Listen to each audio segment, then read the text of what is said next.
ወጣቶች ስሙኝ፣ ወላሂ አንችለውም፣ ይከብደናል። ተው እንመለስ ሁላችንም። በዚህ ሰዓት ስሜታችን እንደፈለግን እያረገን ነው። መጠጣት ሲያምረን እንደፈለግን እየጠጣን ነው። ዝሙት ሲያምረን ከሴት ጋር እንደፈለግን እየሆንን ነው። በቃ ምንም የበላይ ተቆጣጣሪ የሌለብን ህይወታችንን እንደፈለግን መኖር እንደሚችል ሰው እየሆንን ነው። እባካችሁ ይሄ ቦታ አለብን። እባካችሁ ቀብር የሚባል ከባድ ቦታ አለብን። ምን የመሳሰሉ በሀብትም በቁንጅናም በምንም ከኛ የተሻሉ ሰዎችን ሁላ ጠቅልሎ ያቀፈ ቦታ ቀብር አለብን። ቀብር ከባድ ነው ወላሂ፣ መኑኝ አንችለውም። ወጣቶች ኡስታዝ ያልሆነውም ከመስጂድ ውጭ ያለውም ሰው ሁላችንም ተዘፍቀናል በሐራም። ሁላችንም ጀርባችን ቆሻሻ ነው። ሰው ፊት ነው የምንመሳሰለው የምናስመስለው። አላህ ጀርባችንንም ፊት ለፊታችንንም ያሳምርልን። ይሄ ቦታ ደግሞ ጀርባቸው የሚያስጠላ ቆሻሻ ሰዎች ስቃይን የሚያዩበት የቀብር ከባድ ቦታ ነው። ሁላችንም እንገባበት ነው። እመኑኝ ወጣቶች ወላሂ አንችለውም። እህቶቼ ወንድሞቼ አንችለውም። ዑስማን ኢብኑ አፋን እየመጣ ያለቅስ ነበር ቀብር ጋር። ዑስማን ኢብኑ አፋን ሶስተኛው ትልቅ ሰሃባ። ምንድነው ዑስማን ይሄን ያህል ቀብር የሚያስለቅስህ ጺምህ እስኪረጥብ ድረስ ሲባል ነብዬ እኮ አስተምረውኛል። ማ ረአይቱ መንዘረን ኢላ ወልቀብሩ አፍዘዑ ሚንሁ ብለውኛል። ምንም አይነት አስፈሪ ነገር አላየሁም እዚህ ምድር ላይ ኢላ ወልቀብሩ አፍዘዑ ሚንሁ፣ ቀብር ከሱ የባሰ አስፈሪና አስጨናቂ ነገር ቢሆን እንጂ ብለው ነብዬ አስተምረውኛል ብሎ ስቅስቅ ብሎ ቀብር ጋር ያለቅስ ነበር።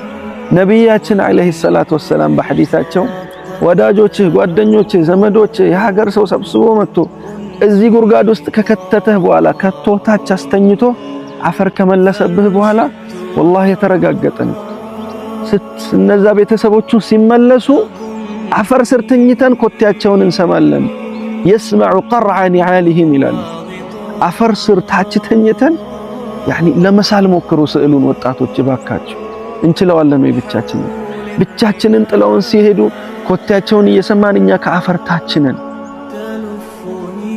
ልክ ኮቴያቸው ሄዶ ኮቴያቸውን ሲርቅ መስማት እንዳቆምን መጥፎውን መጥፎ ነገር ይመጣለታል። ከዛች ደቂቃ ጀምሮ ጥሩ ነገር ይመጣለታል። በሰላት በምን ቢዚ የሆነ ሰው ሰላት ካናቱ ዘካ ጾም ከቀኝ ከግራው መተው ያባሽሩታል። ሲሰራው የነበሩ ኢባዳዎች ወንጀል ላይ ያለውስ አላህ ይጠብቃል።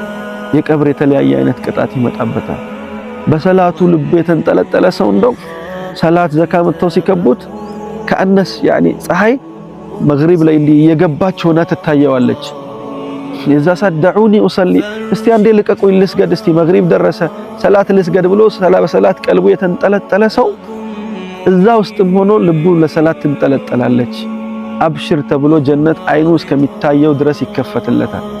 የኔና የናንተ አይነት ወጣቶች ድብቃችን ላይ የሐራም ማአት ያለብን በግልጽም አላህን እንደፈለግን ከሴት ጋር ዝሙት ሲያምረን ኸምር በተለይ የዚህ ጊዜ ወጣቶች ኸምር ሲያምረን ሁሉ ነገር እንደፈለግን ስሜታችንን ተከትለን ምናተራምስ ወጣቶችስ ይሄ ቤት ምን ይመስላል?